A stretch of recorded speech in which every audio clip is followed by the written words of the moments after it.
Hi అండి, welcome to our channel. ఈరోజు recipe వచ్చేసి simple and easy chicken curry recipe. ఇది ఎవరైనా ఈజీగా తయారు చేయొచ్చండి. సింపుల్ అండ్ ఇవి ఈజీగా తయారు చేయొచ్చు. ఇన్ కేస్ బ్యాచిలర్స్ కూడా సింపుల్గా తయారు చేసుకోవచ్చు. ముందుగా 1/2 కిలో చికెన్ తీసుకోవాలి. తర్వాత స్టవ్ ఆన్ చేసి కడాయి పెట్టుకోవాలి. కడాయి పెట్టుకున్న తర్వాత ఆయిల్ వేసుకోవాలి. ఆయిల్ హీట్ అయిన తర్వాత 2 బిర్యానీ ఆకులు వేసుకోవాలి. తర్వాత మనం కట్ చేసి పెట్టుకున్న ఆనియన్స్ వేసుకోవాలి. తర్వాత కట్ చేసి పెట్టుకున్న పచ్చిమిరపకాయలు కూడా వేసుకొని బాగా ఫ్రై చేసుకోవాలి.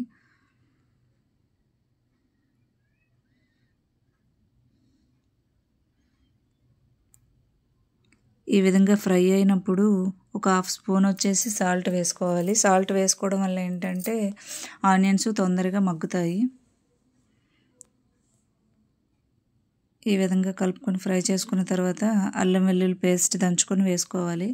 ఫ్రెష్ అల్లం వెల్లుల్లి పేస్ట్ దంచుకొని వేసుకోండి, టేస్ట్ అయితే చాలా బాగుంటుంది. ఈ విధంగా అల్లం వెల్లుల్లి కూడా వేసుకొని బాగా ఫ్రై చేసుకోవాలి. ఈ విధంగా ఆనియన్స్ ఫ్రై అయిన తర్వాత కట్ చేసి పెట్టుకున్న టమాటాని వేసుకోవాలి. ఈ విధంగా టమాటా కూడా వేసుకొని ఫ్రై చేసుకోవాలి. ఈ విధంగా ఒక్కసారి ట్రై చేయండి ఫ్రెండ్స్. నేను చెప్పినట్టు స్టెప్ బై స్టెప్ తయారు చేయండి. టేస్ట్ అయితే చాలా బాగుంటుంది చికెన్ కర్రీ. తర్వాత కొంచెం పసుపు వేసుకోవాలి. 1/2 స్పూన్ వచ్చేసి పసుపు వేసుకొని బాగా కలుపుకోవాలి. ఈ విధంగా బాగా కలుపుకొని ఫ్రై చేసుకోవాలి. ఈ విధంగా టమాటా ఆనియన్ ఫ్రై అయిన తర్వాత మనం ముందుగానే వాష్ చేసి పెట్టుకున్న చికెన్ వేసుకోవాలి. ఈ విధంగా చికెన్ కూడా వేసుకొని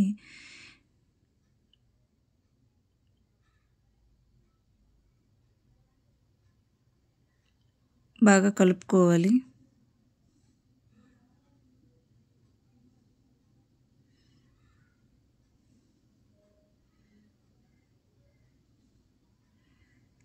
ఈ విధంగా బాగా కలుపుకొని మూత పెట్టి ఒక 1 మినిట్ కుక్ చేసుకోవాలి. ఈ విధంగా మూత తీసిన తర్వాత చికెన్లో నుంచి వాటరు ఈ విధంగా వస్తుంటాయి. ఈ విధంగా కలుపుకొని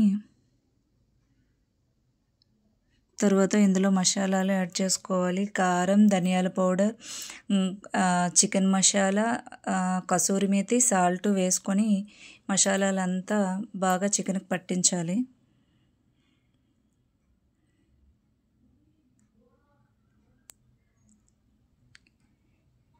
ఈ విధంగా బాగా చికెన్కి మసాలాలంతా పట్టే విధంగా కలుపుకోవాలి. ఈ విధంగా కలుపుకున్న తర్వాత మూత పెట్టి ఒక 3 మినిట్స్ కుక్ చేసుకోవాలి. 3 మినిట్స్ తర్వాత మూత తీసి కొంచెం కరివేపాకు, కొత్తిమీర, పుదీనా వేసుకొని మళ్ళీ కలుపుకోవాలి.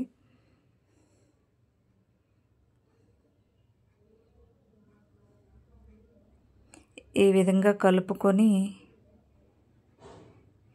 ఇంకొక 1 మినిట్ కుక్ చేసుకోవాలి మూత పెట్టి. తర్వాత మూత తీసి ఈ విధంగా కలుపుకోవాలి. ఈ విధంగా కలుపుకున్న తర్వాత ఒక 1/2 గ్లాస్ వచ్చేసి వాటర్ వేసుకోవాలి చికెన్ కుక్ అవ్వడానికి. ఈ విధంగా 1/2 గ్లాస్ వాటర్ వేసుకొని మూత పెట్టి ఇంకొక 5 మినిట్స్ మగ్గించుకోవాలి. ఫైనలీ చికెన్ కర్రీ తయారైపోయింది. ఒక 1/2 స్పూన్ వచ్చేసి గరం మసాలా వేసుకోవాలి. గరం మసాలా వేసుకొని ఈ విధంగా కలుపుకోవాలి.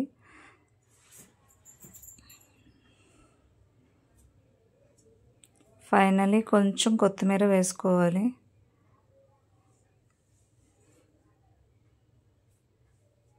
కొత్తిమీర వేసుకొని స్టవ్ ఆఫ్ చేసుకోవాలి. ఫైనలీ రెడీ అయిపోయిందండి chicken curry. Simple and easy. మీరు కూడా ఒక్కసారి స్టెప్ బై స్టెప్ నేను చేసే విధంగా ట్రై చేయండి. మీరే అంటారు, టేస్ట్ అయితే చాలా బాగుంటుంది friends. Chapati, rice, bagara rice, biryani దేనికైనా కాంబినేషన్గా చాలా బాగుంటుంది. సింపుల్ అండ్ ఈజీ, టేస్ట్ మాత్రం సూపర్గా ఉంటుంది. నా వీడియో కనుక మీకు నచ్చినట్లయితే లైక్ చేయండి, సబ్స్క్రైబ్ చేసుకోండి ఫ్రెండ్స్. Bye bye.